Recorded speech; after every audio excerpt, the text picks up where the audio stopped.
So, hello and welcome to a new episode of the Spielworxx chat. Is it weekly or bi-weekly? Nobody knows at this moment. My name is Uli Blennemann and I'm having a guest today. He is on time. The wonderful and excellent designer Daniel Newman, also known as the Brute from Brooklyn. So welcome, Daniel. How are Hello. you today? I'm good, aside from a partially numb face from the dentist, which I'll be Yeah. trying to talk through, but otherwise good. Yeah, this is, yeah, dentists. I can understand dentist appointments are rarely fun. Hopefully, it will be okay. There's Matze. Hello, Matze. Good seeing you. And of course, if you are having questions or comments, please put them in the chat window. And today we will talk about a new design of Daniel, London Necropolis Railway. And Daniel, can you please tell us something about the game? Give us some facts first, maybe? Sure. So this game is based on an actual historical railway in London in the late 1800s. Following a really bad cholera epidemic, they kind of ran out of room to bury their bodies and needed to come up with a solution to inter the dead kind of off-site. So they created this off-site cemetery and then this one rail line that went between London and the necropolis and just back and forth, and that's all it did. Which I thought was a fascinating idea for a game, and then I designed this game around it. And players are kind of coming up with their own kind of plan for the system and developing the London terminal and the Necropolis Railway, and then upgrading the railway between the two. The Necropolis, yeah, yeah, That's really a fascinating story, which also attracted me initially to the game because it sounds so strange, so yeah. strange. So, but as Daniel said, it's a wonderful story for a game, in my opinion. And hello, Nick, good seeing you, and hello. Andre, also good seeing you. And Nick is saying the cemetery is approximately 50 miles from his home. So, yeah, you see, local history. So the game isn't it obviously isn't released yet. When will it be done, and how will it be marketed? So So New Mill Industries, which is the company I've been running for the last year and a half, is partnering with Spielworxx to bring, because we usually do smaller games. And this is a much larger kind of standard size Euro. And so we're partnering and we're launching a Kickstarter on March 15th. Um, and then Spielworxx is handling the production and the European fulfillment. And then can we say who's doing the distribution for or the fulfillment for the US? yes, So I guess Capstone is going to be handling the yes. fulfillment in the US. So it's a much larger project than anything that I've worked on, which is why Uli is being so great and helping me get this out there. Yeah, and I'm of course excited to work with you, Daniel, and with your company, New Mill Industries, a company that you and Tony Miller, of course, Hmm. are doing together. And Daniel and Tony have a proven track record. They have released several games via crowdfunding, so this will be hopefully another successful entry. And there's also Matt. Hello, Matt. And he's saying, I have an exclusive with Spielworxx on games about disease outbreaks. No, not anymore. And Nick, I think this was a pretty good and bad pun at the same time. So I won't repeat it here. So, Daniel, what is the playing time and the number of players for London Necropolis Railway? So it plays 2 to 4. It scales really well at those player counts, and it runs about 60 minutes. A two-player game will be a little shorter, but yeah, it comes in at under 60 minutes. Uh, And this is because you are doing it and I am doing this together. This is a mhm. dual language edition. So Yeah, it's an Anglo German edition, but maybe, Daniel, you are showing some components of sure. the yeah, prototype PPC copy Yeah, that you got, because you will see that most of it is language independent. just about everything is language independent. We'll have two separate rule books, one for English, one for German. These are not the quality. The art is finished, but the quality is going to be a little different. These are likely going to be punch boards rather than these kind of more like a game board style, but this is what we wound up doing for our couple preview copies.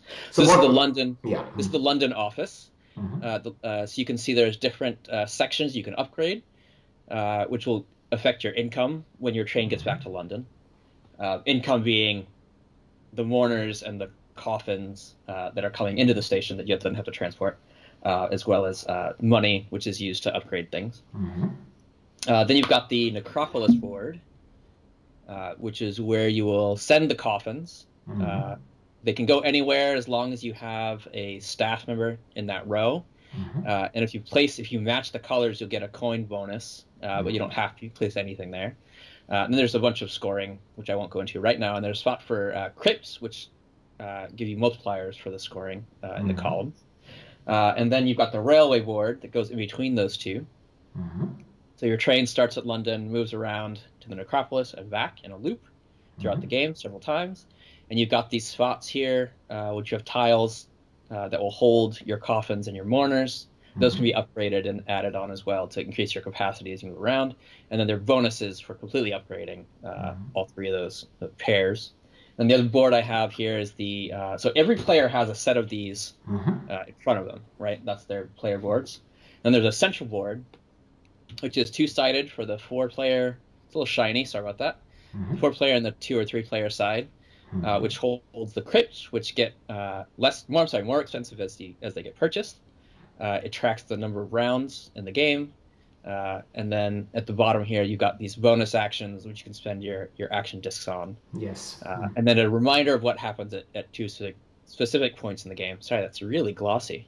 This is a glossy board, yeah, but that's fine. We will move, by the way, to an online version of this game very soon, so you will see the same thing set up on an online table. So again, the facts are 2 to 4 players and 45 minutes for 2-player game, up to 75. But there are cards too, so maybe I'm going to show you the cards too. I got the deck of cards, which are also, you scale which cards are in the game. There's like a signifier here about which ones you put in for certain player counts.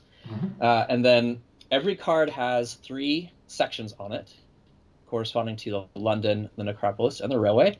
And you're spending the same colored disc in order to activate these actions. And then, depending on which actions you activate, you'll move your train a certain number of spaces. So if I were to do just the top and the bottom action, that would cost me a blue and a gray disc. And then I would look, and I would only move my train 1 space, right? All the blue actions correspond to the rooms on the London board.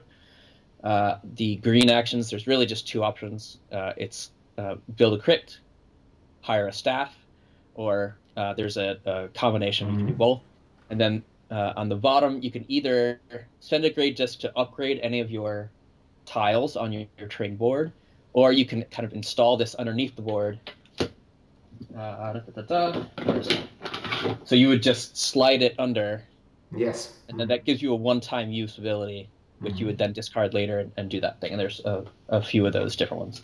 Then the back of the cards, it actually shows you what 2 discs to put down when you reveal the next card. So when I put a new card out, I look at the top of the deck, and that tells me what discs to put underneath, which it's easier to show on the tabletop. Yeah, but let me already state this right now. Apart from the topic, this action disc mechanic is the second thing that really drew me to this game. So in my opinion, it's really brilliant, Daniel, and wonderful that you brought this to the tabletop gaming world. But we'll get to this in more detail very soon. Let me bring up the URL from BGG of this game. There isn't that much on that page at this moment, but we will add the rules, more stuff over the next days and weeks. So, but Sorry, I was going to say the English rules are done.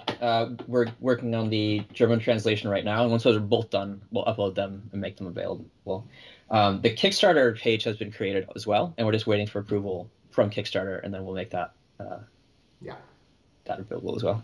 Yeah.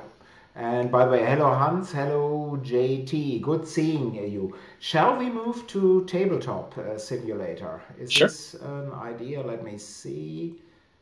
Hopefully people can see this now. I think so. And this is the table for set up for 2 players. Mm-hmm. So Daniel, up to you. Or maybe you again describe the components first, because now they see everything in one place and not just individual sheets or boards. So let me just come over here. Okay, so we've got the London board here. You've got the different offices. So you got they have multiple parts. So the mortuary has 2 spaces, the chapel has 2 spaces, the office has 1, the lobby has 3, and they correspond with these tiles that you will place to upgrade them. There's an upgrade cost on each space that tells you what the next upgrade will cost you, and then you can see what you collect. So when you get back to London, you look at everything that's on the board, whether there's prints on the board or the tiles on top, and that tells you what you gain in terms of income. In mourners, coffins, and coins, and sometimes action discs. There's a space for the mourners to stay if you don't have room to put on the train, as well as the coffins. When we move to the railway board here, you can see that you start with a couple of coffins in your train. These are randomized, as well as 3 mourners. These can be added, as well as upgraded. And same with these. And then once you've upgraded both, you then get this bonus in between. Yeah, and you kind of decide which ones you want to do first, the order in that. And then in the final board here, the Necropolis Board, you can only place coffins where you have a staff member, and then you can place them. So if once my train makes it all the way to the Necropolis here, he spins it around, that's great. I can then move my coffins, so I would get an extra coin there. Let's say I want to do that, right? You get 10 points at the end of the game for every row you complete. You get points in the columns for every different color, and there are 4 colors, multiplied by either 2 if you have nothing here, or 4, 6, or 8, depending on if you have the different colored crypts at the top. So 2 for a brown, or 4 for a brown, 6 for a yellow, and 8 for a white. You also have these bonus spaces you can spend discs on to get, as part of like a free action. Once per game you can put a blue disc here and take 2 coins. Now nobody else can put a blue disc there to get those 2 coins. So what's interesting is these action discs actually become their own resource as well in the game. You have to moderate those. You start with 3, you'll get 2 every turn, but you could spend up to 5 on a turn because you also have this prestige track down at the bottom of the London board, which will increase how much your staff in London, which you can place after a tile is fully upgraded. You can place a staff there, and then those are worth points at the end based on how far up you move this track here. You also get immediate and ongoing bonuses for train movement while you're upgrading that. I've gone over a lot really quickly. I don't know if yeah, but that was okay. But let's say it's my turn. What do I do in a sample turn? So what would I do? That's a great question. I'm glad you asked. So the first thing you're going to do is you're going to choose one of these 3 cards that are out in this row, and you're going to take the 2 discs below it. So let's say you wanted this card here, and you'll take those 2 discs and add them to your supply. And then you choose which of these actions you want to do. So you have to spend a disc of the right color for each action you want to complete. So let's say you wanted to do that one that says you can upgrade one of your mortuary tiles. So you can choose either one. Let's say you choose this one. So you have to match. It says 1A, so that goes on number 1. You pay 1 coin. So we'll just throw that over there for now. And you spend the blue disc. And that goes back to the supply. But for now, let's just hold on to it so you remember which ones you've done. Yeah, Daniel, quick question. So I see on the card there are 3 slots for actions. So you have now decided to do the blue one. Is the turn over, or can I do more? You can do as many of those actions as you want and can afford to do. So let's say you also want to do the green one. Okay, it means you have to hire a staff. Staff cost 2 coins. It's actually going to be added to the card. That was a late addition after the thing. So it'll be on there as a reminder. Now, let's say you don't want to do the gray action. You want to save your gray discs for some reason. So we'll just skip that. So then we paid this. We take our staff that we paid for. You immediately assign them. So let's say I want to assign them there. You actually haven't done this yet. Let me roll back this a little bit. So then I look, and I've paid everything. I now look at my trains. I can go 3 spaces on my train. So 1, 2, 3. You see, this is on the right of the card. Yep. So, and there's 1 step here and 2 steps there, so 3 movements here. And what I now also see, Daniel, and I have another question here is, I see there's blue, there's green, there's gray, and I saw the discs here, also the blue disc. But what about orange? What is orange doing? Orange can be used for any color disc. That's a wild. It can be used anywhere for any color. Okay. So along the prestige track, it's fine. If it says blue, you can use orange to do any of these up here in this area as well. So orange is always wild. Yeah. Okay. So once you've moved your train, if you did not install your card, which I can talk about in a minute, then this all just gets discarded. And then we get a new card. So we hit that button. Now the new card comes out, and you look at the top of the deck, and it adds a gray and an orange below that new card. And that happens every time you put a new card out. And this is what I meant earlier. I think this is really brilliant. So that's you are getting a new card, and the card that is on top of the deck, the flip side of this card, the back side, determines which colored discs are coming in. So this is really a nice thing. And you are always getting 2 discs when you are picking up a card, but this card may be not that useful. So of course, in theory now, the one with the Joker wild card seems to be very valuable, but maybe you don't need this action there. So this is really a good thing. Yeah. So the one thing I didn't do on your turn there was talk about the bottom of the card. So every gray action. So let's go back to this one. So I could always spend a gray disc to activate the gray action and just flip over one of these tiles. Although it's not letting me. Oh, L, and then there we go.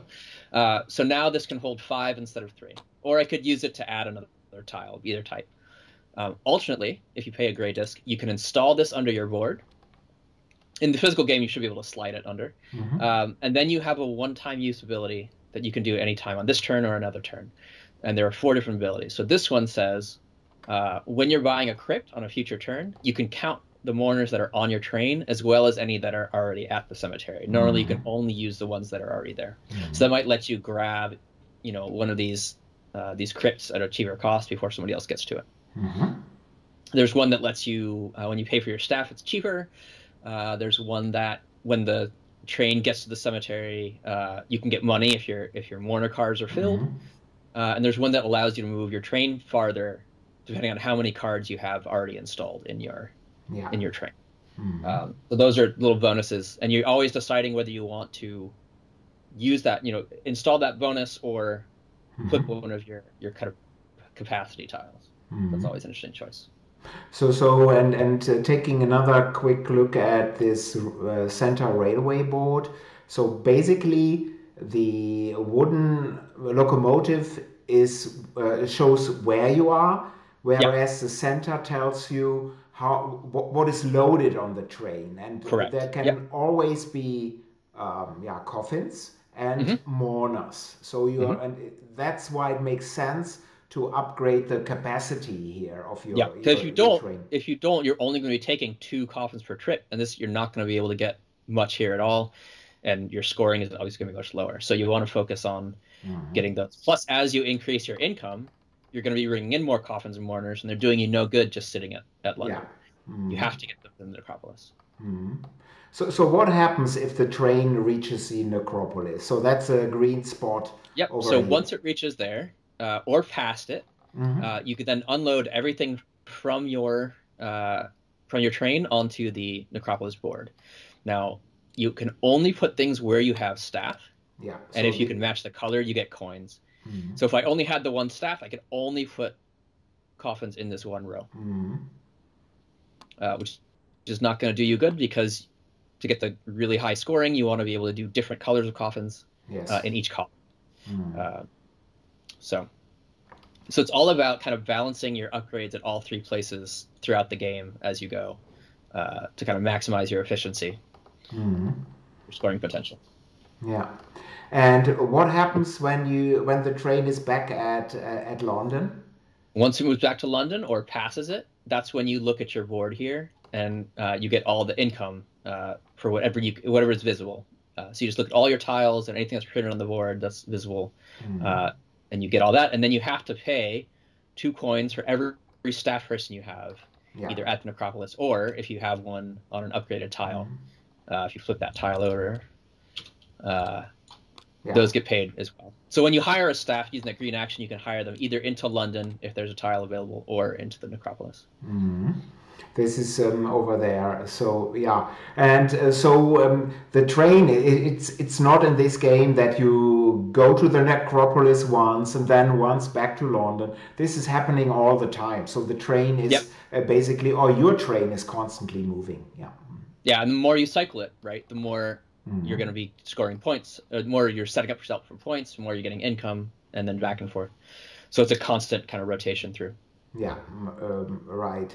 And let me quickly look into the chat here. Hello, Kratz Spitzdorf, wonderful name. And there is Stefan Risthaus. Hello, good seeing you. And Ben is there. Good seeing you. Hello to California and hello to Texas, to Mo. And Blue Dane is there. Good seeing you. Yeah, and Matt is having a valid point. He's saying, do you think that people think it's a train game? And I think Daniel is answering this here. It's a train game, but not a train game. So it's not really that easy to find a suitable cover for this game. But what is really, it's just a marketing thing. So we wanted to be famous and rich and everything with this game. So we decided there has to be a train on the cover. So that's a real reason. Yeah. I mean, it is a game about a train, but just one train.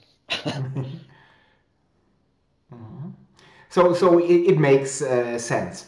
Anything else you'd like to add to gameplay here? Or when does the game end, Daniel?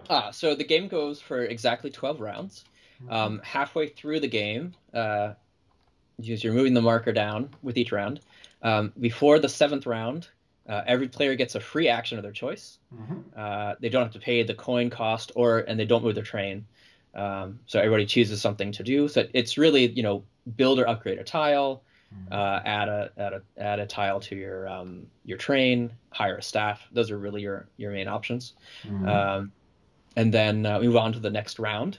You go through the next 6 rounds. At the end, you get one last movement of your train to whatever the next station is, unless you're already at one, and then carry out that action. And then you do final scoring, which I mentioned is a combination of rows completed, the column scoring, which has some math involved, and then your staff at London multiplied by the number, whatever the value of your prestige track is, and then all your mourners left over at the cemetery are worth 2 coins apiece, and then every 5 coins you have left is worth a point. And then a point for any coffin you can't bury. If you have coffins that make it to Necropolis and you don't have staff, then you have to put them in this kind of Potter's Field spot, and then those are worth a point apiece. And there is a question in the chat: how is player interaction working? Is there player interaction, Daniel, in this game? So it's pretty passive interaction in that you're it's a drafting of the cards and the discs. So somebody may grab that card you want before you get to it. There's not a lot of kind of active player interaction. It is more of a kind of a Euro in that respect. Yeah, absolutely correct. So if you're looking that you are constantly working together or stealing stuff from the other player or being there first, no, this is not your kind of game. As Daniel said, I can steal a card maybe that is somewhat more valuable, but that's getting to a crypt. To a crypt at the lower cost, right? So you may be planning to get one of these white crypts for 8, and you have exactly 8 mourners at your necropolis, and somebody gets it before you, and now it's going to cost 9, so maybe you can't get that one. Maybe you have to go down to a yellow one instead. So there's that element as well. But it's very very light in the player interaction. Yeah. But not all games need high player interaction. I think it works I really agree. well here, and and thank you, JT. So for your nice comment, it looks really good. And yeah, and I have to congratulate Daniel as well. As I said, the card mechanic. It's difficult to see this right now without playing it, but it's really wonderful. Which disc do I need? Which disc do I get? And which discs are now coming up? So this is really a wonderful part. And then, of course, the topic, as I said, is also very nice in my opinion. Yeah. And yes, London Necropolis Railway, a train game, but not a train game. Yeah. So somebody asked questions. Actually, I want to answer. So he said, just out of curiosity, how come the Necropolis area is shown in green? Generally, one would expect something dark. So the Necropolis is actually kind of a pastoral place where people would go and they visit their deceased loved ones or whatever, but also, they would spend some time in nature. So the idea of like this large pastoral cemetery is actually historically like a gathering place as well. So we didn't go with it as a dark place. We went as kind of a lighter green living place for the dead, I guess. Yeah, and you have to see, in my opinion, it's actually death belongs to your life. And if you look at some of the cemeteries at Vienna or in Hamburg, they are huge, but also beautiful, quiet places, despite that there are people have been buried and thousands have been buried there. But I think that the green is fitting this quite well. And there's actually a very large Greenwood Cemetery in Brooklyn. It's about a 5-minute walk from me, and it's a place people go and have picnics. And it's a very beautiful place. I think so too. Let me get out of this screen here, back to Daniel, so to his wonderful face. Thank you very much, Daniel. This was insightful. And again, the facts: London Necropolis Railway, 2 to 4 players, 45 plus minutes playing time. And it will go to Kickstarter and to Spieleschmiede when? On March 15th, and it'll run through April 2nd. Yeah. So, and really, really, we would appreciate your support for this campaign. And if you look up the BGG page, there will be gradually more info in the next couple of weeks. So if you're curious or get in touch with Daniel or me, how can people reach you, Daniel? So the best way to get a hold of me is on Twitter at DNLNWMN. I had to say that carefully because my mouth is still numb. But that's the best place to find me. Yeah. Okay. So people will find you. I'm absolutely sure. Again, thank you very much, Daniel, for the explanation, for showing parts of the game, components already in pre-production quality, the online module. Thank you very much to all viewers. And there is a Spielworxx chat next week. Award-winning designer Matthias Kramer is my guest, and we will talk about his design on the Weimar Republic. So that is for next week. And everybody, thank you for your time. If you have an idea for a topic, for an episode, please drop me a mail at uli@spielworxx.de. That is uli@spielworxx.de. So till next week, bleibt alle gesund. Bye bye. Bye.